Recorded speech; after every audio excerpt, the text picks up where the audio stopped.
Soaring into 2007 with The Legend of Spyro: The Eternal Night, the sequel takes a darker turn, and the combat gets harder along with the platforming. This game opens with a quick recap cutscene of what happened at the end of the last game. From there, the game truly kicks off, with Sparx hovering over Spyro like an anxious manager, so of course, Spyro doesn't get to enjoy saving the world and his broodmate Cinder, because Cinder decided she wants to move along because she doesn't belong. Of course, because we risked life and limb to save her, we chase after her to catch up with Cinder, and Spyro just has to fall into a trippy dreamscape, letting her get away. In the dreamscape, we end up meeting the Chronicler. The Chronicler takes the place of Ignitus in this game, giving some much needed exposition and lore bombs. The big bomb this time is the Night of Eternal Darkness. So what's the big deal? The big deal is that Gaul aims to resurrect the Dark Master at the Well of Souls using Cinder. Spyro wakes up, power drained from the convexity, but we press on through the tutorial.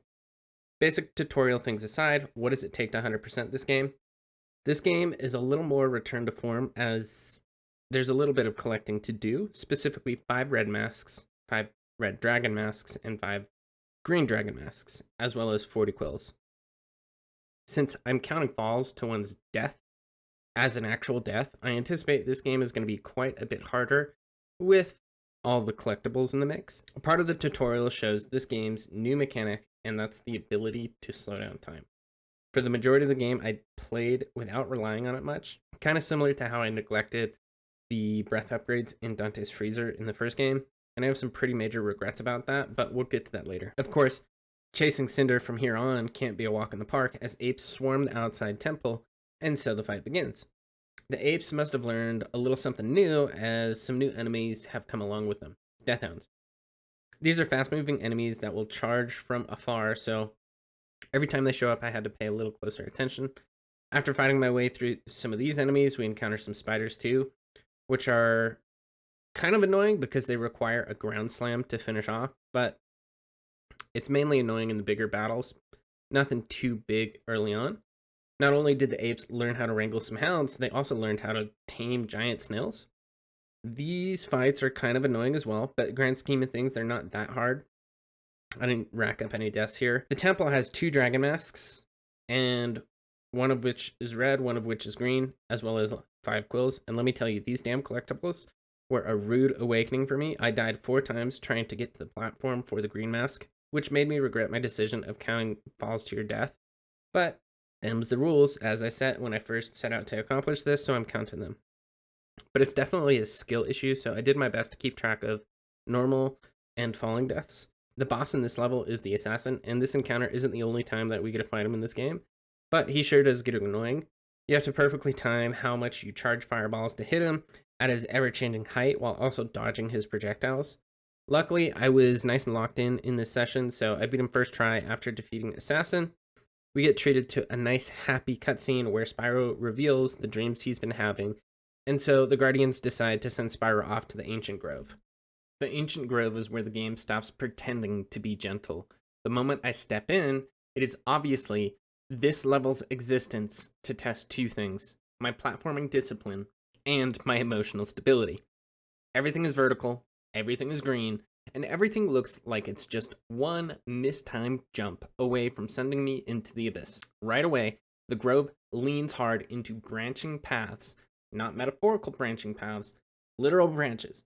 Big wooden ones that Spyro is expected to hop across, while the camera occasionally decides to be an abstract piece of art. Combat is still present, mostly apes and pirates, and their upgraded nonsense, but the real enemy here is gravity. Gravity is undefeated and very confident about it. This is also where the platforming collectibles start demanding respect. The Grove has 8 quills and 2 dragon masks, and none of them are just sitting politely on the main path. Every collectible requires you to say, yes, I see that jump, but hey, at least if I miss my jump, I'll still live, right? But no, you won't. The game takes that away, and if you miss your jump, you end up falling to the void with a lovely death penalty for sucking. There's a section early on with waterfalls and rotating platforms where the game clearly wants you to use the time slow mechanic. I continued my streak of stubbornness and tried to do it raw. It worked, mostly, but this is where the regret seed gets planted. The game is absolutely fair about this. It gives you the tool and then watches you refuse to use it like it is somehow honorable. Combat wise, the Grove mixes enemies into these narrow paths, which makes crowd control matter a little bit more. Getting surrounded on a branch or a small platform is a great way to get knocked into nothingness. I learned quickly to clear enemies slowly, reposition often, and never rush just because a path looks short. Short paths are liars. There's also a moment where you knock down a tree to create a new route, and naturally, the game hides a collectible behind the tree that you just knocked down, which means you have to immediately turn around, backtrack, or you're going to forget that it exists. I didn't forget. I learned my lesson in the temple. Don't miss any collectibles. By the time I cleared the grove, I had all the collectibles and significantly less confidence than when I entered. The level's not impossible, but it's the first time the game makes it very clear that 100%ing is going to hurt a little bit, or a lot. Depends on how much you trust your thumbs. The ice stream is short, but it's important. It unlocks a new level of difficulty, which is creating ice platforms to jump across water, all in time before the original ice platform melts away. Luckily, you just get to take some damage if you fail, so it doesn't automatically add another death to my death counter if I blunder my jump. Once everything's collected and my blood pressure settled, we had to take on Arboric, a big wood and vine golem-like creature who can only take damage once you've hit every single one of his limbs or set every single one of his limbs on fire with fireballs. But it wasn't too hard. Victory against Arboric doesn't last long though, because we get captured and sent to the Belmuth Arena. There's only a brief moment of reprieve where we run into an old friend, Moliere, but seriously, I barely get a second to breathe before the game throws Spyro straight into the Blundertails fight. And they surely were not wearing any kind of kid gloves. No warm-up lap, snap break, just two giant scorpions with cannons for stingers and bad attitudes. These two are way tougher than they are alone because they cover each other constantly. If I tunnel one target, the other immediately interrupts like a toxic coworker in a meeting. The trick is simple but strict. I melee knock up one to pop open its claws, then I knock up the other, and unload on the second while both are briefly vulnerable. Rinse and repeat until one is pancaked on the floor, then I use a tail strike to squish it spider style. Once it is one-on-one, the fight calms down fast and I can finish. Simple doesn't mean easy. I added 4 deaths to the death count fighting these guys. After that boss check, Spyro gets stage fright and passes out into the Earth Dream. The chronicler speaks in cryptic language about not being able to choose our own paths rather than being chosen for us. But Spyro is disappointed in that either way, the chronicler helps Spyro reawaken the Earth Breath and train up on the abilities it unlocks for Spyro. Of course, because we are still in captivity as Spyro wakes up, he gets thrown back into the arena to fight the Ravage Rider.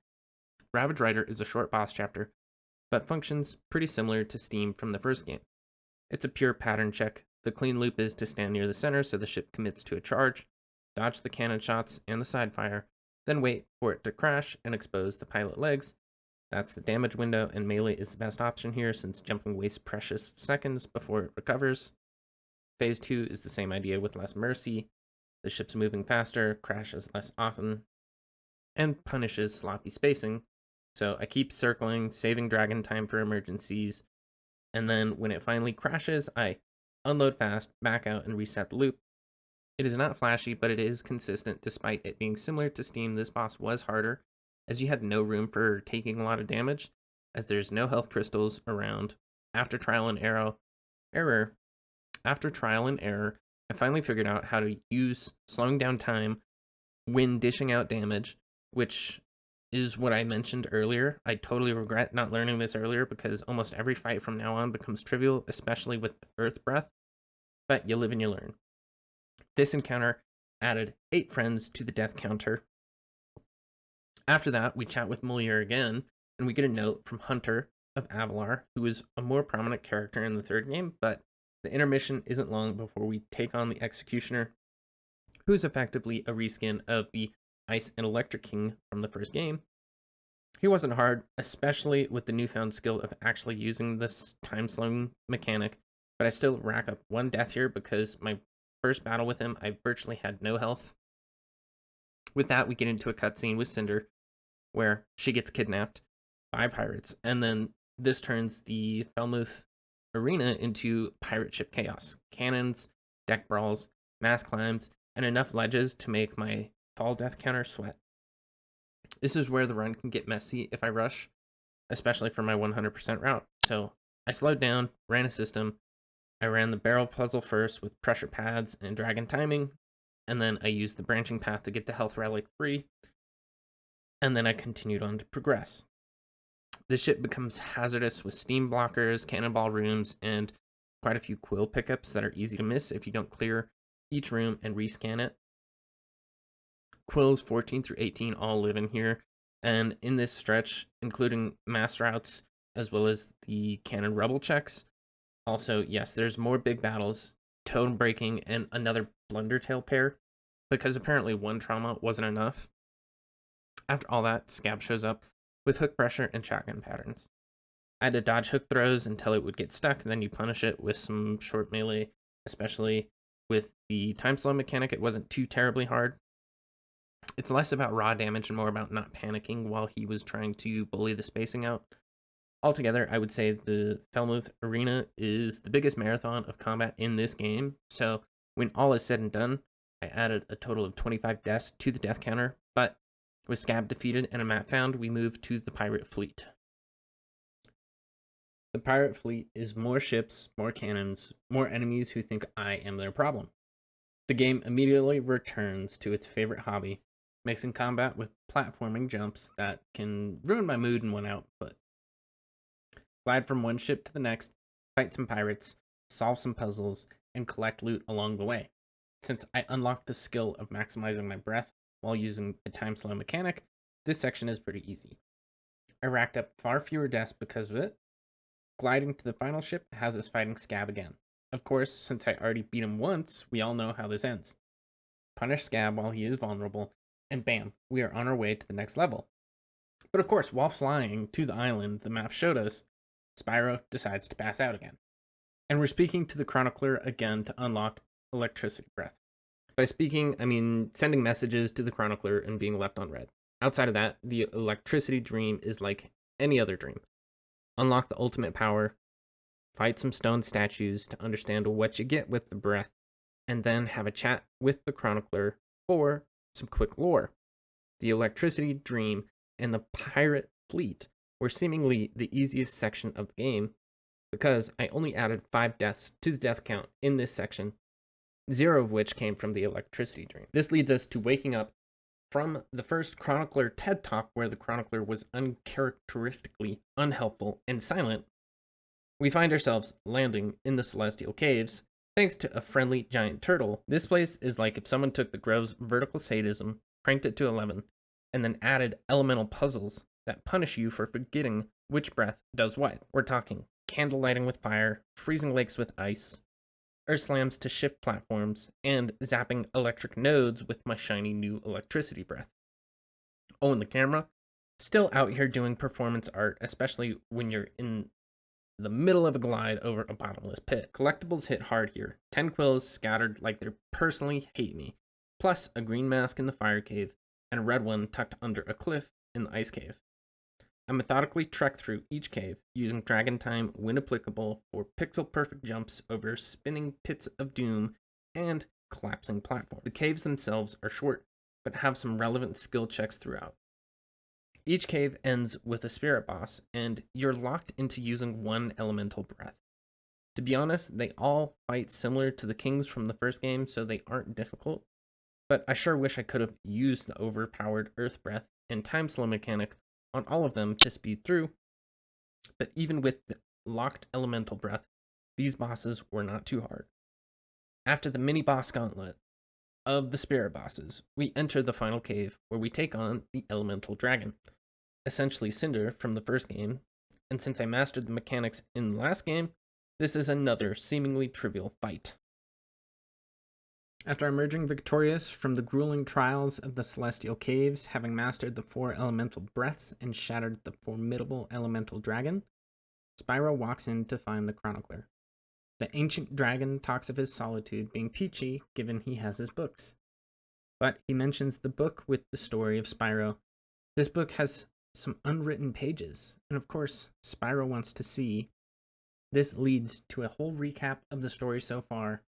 This also gets into a glimpse of the future and the fate that Cinder is doomed to submit to Malifor. But Spyro refuses to take that as an answer, despite the chronicler encouraging the young purple dragon to stay safe, with him avoiding falling to evil like the purple dragon Malifor. Spyro rejects the story and flies off to the mountain fortress without delay to save Cinder. Fresh off that roller coaster, Spyro wings it to the White Isle, Gaul's Fortress of Doom, all crumbling ruins, traps, and ape swarms on steroids. This final stretch is a gauntlet platforming and fighting collectibles. There's 7 of them, a green mask in the first zone, a red one in the room with a large dragon statue, then a run-in with the assassin again. This time he was stronger and added a few deaths to the death counter. Then the big one, Gaul, the ape general himself. 3 phases of escalating hell. Phase 1, sword swings, shockwaves, leaps, time-slowing openings, breathing down his guard. Phase 2, Dark Spyro mode. Dodge lasers, tornadoes, and punish him when he grasps. Phase 3, Fury Blast. Immediate or eat arena-clearing beams. I've flubbed Phase 3 twice, but third time's a charm. Fury connects, boom, credit. Gaul added 3 deaths to the death counter. So, grand total to 100% Spyro Eternal Night. All 5 red relics, all 5 green relics, and 40 quills, 112 deaths. The absurd part is that 37 of those deaths were from dumb falls, 25 of which came from trying to collect 1 dragon relic. So this game is easily harder than A New Beginning, for sure, but that time slow mechanic, if I knew how to use it like I was using it at the end of the game, could have easily taken deaths off. And I'm honestly thinking it could have taken enough deaths off from this playthrough to make it as easy as the first game. Either way, this entry into the series ends with Spyro and Cinder reunited, but they're frozen in a crystal, and we're told by the time they awaken, the world will become a very different place, darker, meaner. But the real question is, how much harder is this meaner world going to be? Subscribe to the channel and like the video so you can tune back in next week where I take on Spyro, Dawn of the Dragon.